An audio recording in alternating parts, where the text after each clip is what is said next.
Yeah, okay, DC here. Hi guys. It's kind of sun in my eyes. I couldn't see if it was recording or not.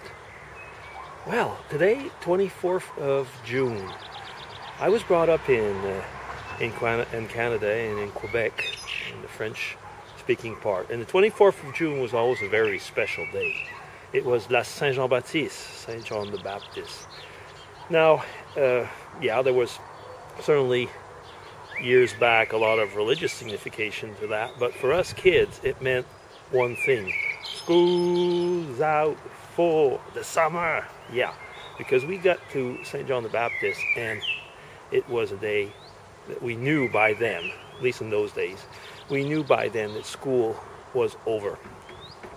The other thing though is that in St. John the Baptist, it's a day off, it's a holiday in Quebec. It's basically the Quebec National Day. I mean, most of you know that Quebec and the rest of Canada don't always get along. And St. John the Baptist was the Quebec National Day, where, you know, we would sing the Quebec National Hymn, which was kind of made up in a way, but it was Jean du Pays from Gilles Vigneault.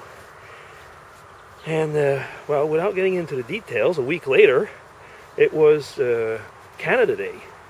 So, you know, for us that was great. That was the beginning of summer, and it was the beginning of long weekends, because in Canada the holidays are not observed automatically on their own on the day, but it combined with a long weekend. That's something actually for another chat, because over here in Switzerland, what happens is that, let me just sit down here. Okay, this is dirty. Okay, over here in Switzerland, it's combined with, no, it's not combined actually. You see Dago, you walked in front of me and got me lose my train of thought. Not a dog vlog, but just like what?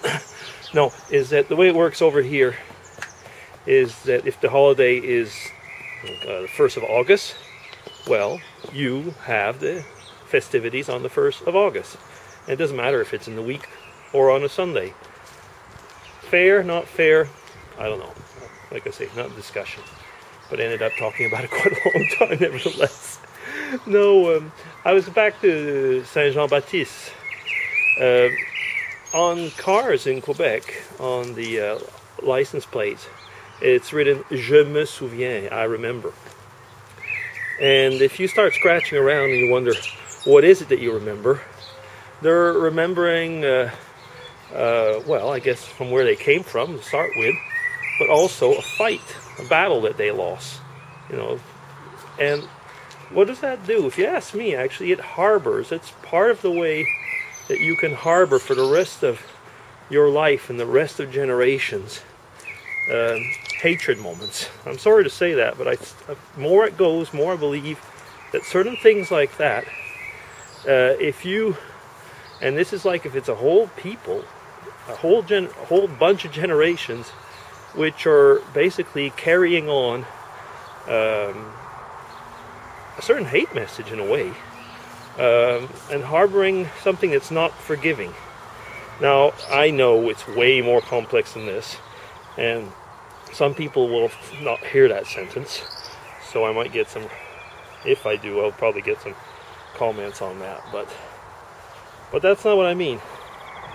It's a question, actually, I think, of a certain point of forgiveness. I mean, if you look at Canada and as a whole, it's a country, you know, it's a good country to live in.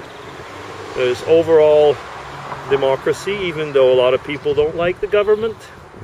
And I'd like to say, go around the world and see how many countries and people will tell you that they like their government. You don't hear that a lot, actually. You usually hear the other way around.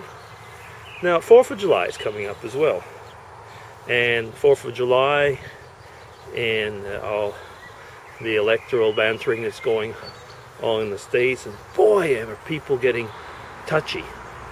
You know, it's the one thing that really gets to me after a while is that when it's, especially, I must say, especially in the States, is when electoral period comes, how people kind of like, you know, get on each other. And yeah, you know, the whole world is watching, really, because it's strange, but you know, even though everybody seems in the world to love to hate Americans, everybody loves to love what's over there. Yeah. And over here, people follow the American elections probably more than anything that goes on over here. It's a paradox, isn't it? Because when you think about it, Europe is what it is today, or, well, maybe not today, but manages to still be democratic part of the world overall. And a large part of it is thanks to American, Canadian soldiers, you know, coming over, and sometimes it gets to me. I mean, actually, people still poo-poo on that. Maybe somebody will answer me, yeah, well, it's the same as, we don't want to say je me souviens, I remember all our life. Okay, there is probably something to that. But there's also the question, I think, of living together.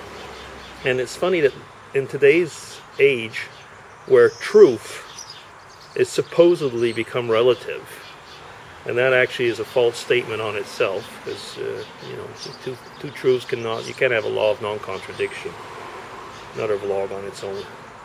But I wonder, why is it that in today's day and age, when we have so many communication methods, so many ways that we could actually get along, but nothing's changed. Nothing's changed. People still tend to be suspicious of one another. And maybe I shouldn't wonder. It gets down to human nature, doesn't it? And I guess that human nature is going to be the same if you're, you know, writing a letter, or if you're writing or if you're tweeting or whatever. It's going to be the same. Human interaction. Maybe we have to talk to each other more face to face. Yeah, okay. I was going to start out with a very kind of light vlog, and ends up being a rather deep one, with an open-ended one as well, with no real answers. But I'll stop here and give you a chance to write your own comments. Okay, so DC signing off. Take care. Have a good Sunday.